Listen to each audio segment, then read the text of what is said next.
반갑습니다. 권종미입니다. 새로운 잠깐만요.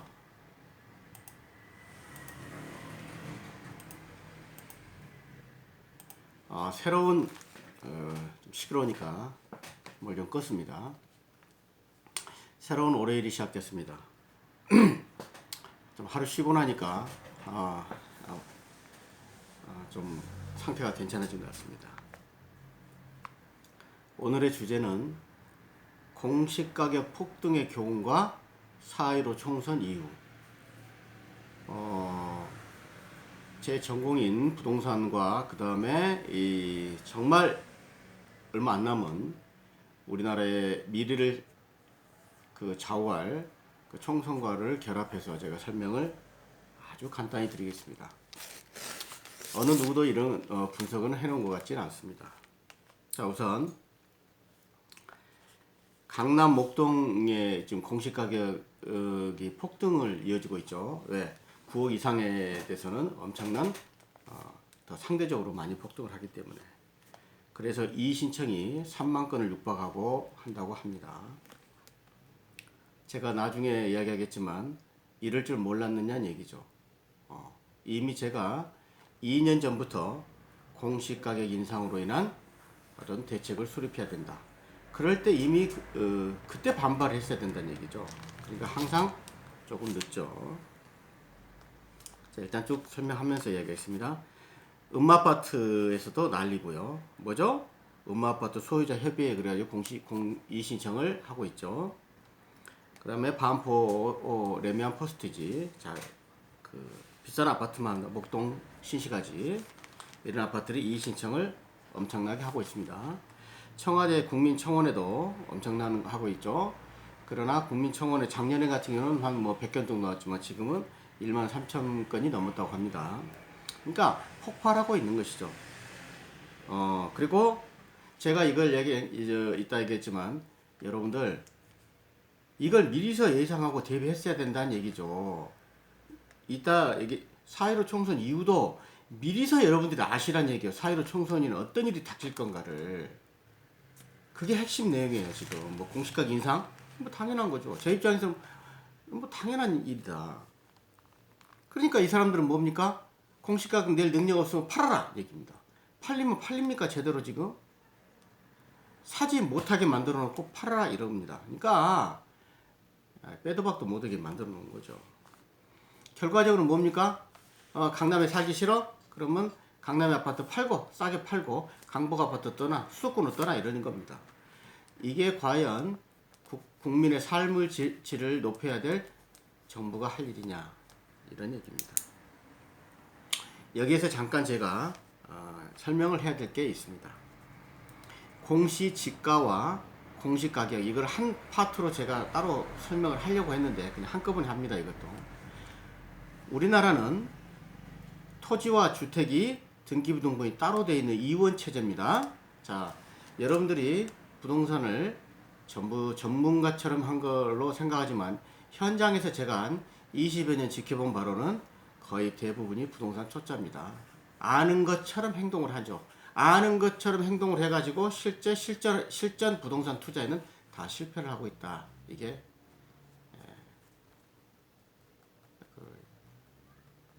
제가 겪어본 바예요. 뭐라고 좀 강하게 하려다가 하여간 공시지가는요 두 개로 되어 있단 말이에요. 공시지가 땅값, 그 다음에 공시가격 주택. 그래서 공시지가는 감정평가사 100% 감정평가사 내지는 감정평가법인이 산정합니다. 공시가격은 국토교통부 산하 한국감정원에서 산정을 합니다. 원래는 공시지가든 공시가격이든 전부 감정평가사 그러니까 전문가들이 해주죠. 이유 불문하고 감정평가사는 전문가 집단이니까 전문가가 했으나 이거를 바꿨어요. 법을 개정해가지고 뭘로 바꿨다? 공시가격 주택 가로 열고 주택입니다. 공시가격은 어디서 하기로 하는 걸로? 한국감정원에서 하는 걸로. 자, 여러분 저번에 얘기했지만 저도 공기업 출신이라고 했죠. 공기업은 정부 영향을 받겠습니까? 안 받겠습니까? 엄청나게 받습니다. 여러분 사기업도 정부 영향을 받죠? 현실적으로. 여러분 개인도 정부 영향을 받죠? 그렇잖아요.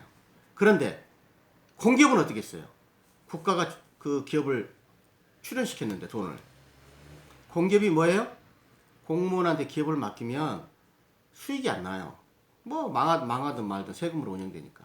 그래서 기업의 장점과 공무원의 장점을 해서 공익을 추구하는 기업을 만든 게 공기업입니다. 그러므로 태생적으로 기업의 영향을 받을 수밖에 없어요. 한국감정원은 국토교통부 산하 공기업이란 얘기예요. 그래서 그 공기업에는 감정평가사가 50%도 안 됩니다. 여러분들 감정평가사 직원이라고 그래가지고 명함을 주고 제 사무실도 자주 옵니다.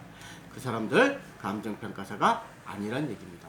그러니까 공시 가격은 누가 산정한다? 뭘 산정한다? 주택을 산정해요. 여러분이 지금 가슴에 느끼는 아파트, 빌라, 그 다음에 뭐죠? 그 오피스텔 그 가격을 산정해요. 그러니까 전문성이 있다 없다? 이게 핵심이에요. 전문성이 많이 없다. 지가는 전문성이 있는 편이다. 전문적인 감정평가사가 100% 하니까. 근데 이거는 뭐예요? 한국감정원이 하기 때문에 조금 영향을 받는다. 그래서 이런 공시지가 파동이 있는 거란 얘기입니다. 이거 설명을 하는 거예요. 하여튼 제가 생각할 때 전 국민이 꼭 이 강의는 들었으면 좋겠어요. 알아야 되니까. 자, 그래서 지금 공시가격 논란이 날린 게 정부가 그냥 강남 지역은 많이 올려라. 공시가격을. 강북 지역은 조금만 올려라. 이렇게 임의적으로 산정할 가능성이 있다 없다? 엄청나게 많이 있다. 자기들은 아니라고 하겠죠. 그러나 전문가 입장에서 볼 때는 태생적으로 그렇게 돼 있다는 얘기입니다. 이해하셨죠? 왜? 공시가격은 한국감정원에서 하니까 국토교통부 영향을 받고 국토교통부는 청와대 영향을 받게 되니까. 그래서 지금의 이의 신청이 이렇게 많이 문제가 발생한 거라는 얘기입니다. 이런 상황이 될 거를 저는 2년 전부터 줄기차게 얘기를 했습니다. 계속 공시가격을 인상하면 안 된다. 이 공시가격은 모든 집값의 근원이 되는 거예요. 재산세, 종부세, 건강보험료까지. 자, 시간상 또 넘어갑니다. 그럼 이게 4.15 총선하고 왜 거기를 결부시키냐? 지금 4.15 총선이 어마어마하게 중요한 겁니다. 만에 하나 지금 현재 공시가격도 지금 정부 마음대로 하고 있죠. 그러면 4.15 총선에서 정부가 압승을 하거나 이긴다고 예상을 해봅시다. 자, 예상을 해보는 거예요. 큰일 난다는 얘기입니다.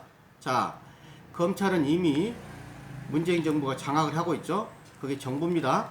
그 다음에 공무원, 검찰이 전부 공무원은 장악이 돼 있으니까 상징적으로 검찰도 물론 행정부 내에 있으니까 법무부 내에 어쨌든 힘 있는 집단 검찰 정부가 장악했습니까? 안 했습니까? 했어요. 윤석열 검찰총장이 반발을 하고 있지만 어쨌든 장악된 게 사실이에요. 또 설명하겠습니다. 사법부 이거는 100% 장악이 돼 있죠. 그 인권법 연구에 해서 마지막으로 이번 4.15 총선에 우리나라는 3권 분립이 돼 있는 나라잖아요. 3권 분립. 입법부, 행정부, 사법부. 마지막으로 사법부, 법원 장악이 돼 있죠. 그 다음에 행정부, 검찰이 가장 지금 반발하고 있는 판인데 여러분들 이걸 알아야 된다고요. 윤석열 검찰총장이 잘하고 있으니까 그게 지금 장악이 안 되고 있는 게 아니고 이미 장악이 되어 있는데 그나마 검사들이 똑똑하기 때문에 반발하고 있다. 자, 정부 장악이 됐죠. 마지막으로 국회를 장악하는 시도가 4.15 총선이다.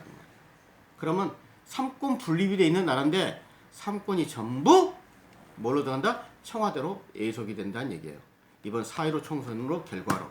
지금 같아서 지금 현황으로 봐서 4.15 총선에 여당이 지금 좀 더 앞서가고 있다고 합니다. 팽팽하지만 지게 되면은 여러분들은 공산화 국가로 되는 겁니다. 사회주의화 되는 거예요. 제 말이 아니에요.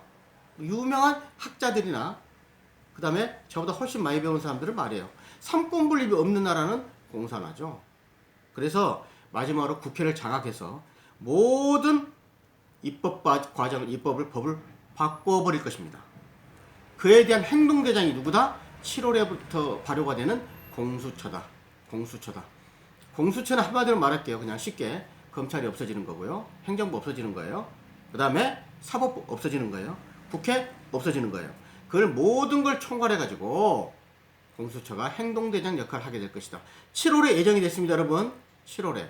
그러면 이걸 막을 수 있는 마지막 발판은 뭐냐? 국회라는 얘기입니다. 국민들이 똑똑해야 되죠? 국민의 대의기관이 어디입니까? 국회입니다.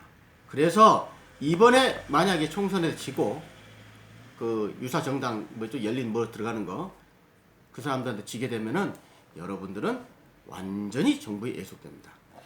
자, 결론 이야기합니다. 시간이 길어지니까. 공시가격이 인상돼가지고 이제 와서 이 난리냐 얘기죠. 왜? 2년 전부터 공시가격 산정할 때부터 안 된다 해야 된다는 얘기입니다. 그런데 지금에 와서 2년 후에 이렇게 이제 반발이 엄청나죠? 이번에 4.15 총선, 지금부터라도 그 전부터 제가 계속 주장하는 겁니다. 총선 정말 잘해야 된다. 이번에 만약에 정부한테 표를 몰아주게 되면 여러분들의 삶은 완전히 뒤바뀌어진다. 정말로 한 번도 경험하지 못한 나라를 겪게 될 것이다. 그리고 나서 지금 현재 이런 어려움을 제가 이렇게 설파를 해도 1년, 2년 후에 이제 여러분들한테 엄청나게 피부로 와닿을 거 아닙니까? 야, 이러려고 했구나. 문재인 정부가. 그럴 때는 똑같이 지금 공시가격 파동처럼 그때선 늦다. 그래서 지금 현재 제가 설명을 드리는 겁니다. 공시가격 폭등의 교훈과 4.15 총선 이후에 그 교훈이 어떻게 될 것이냐. 똑같잖아요. 똑같아, 결과가. 여러분들은 삼권 분립이 없는 일당 독재 체제로 돌아가게 될 것입니다. 명심하시기 바랍니다. 구독, 좋아요 부탁합니다. 감사합니다.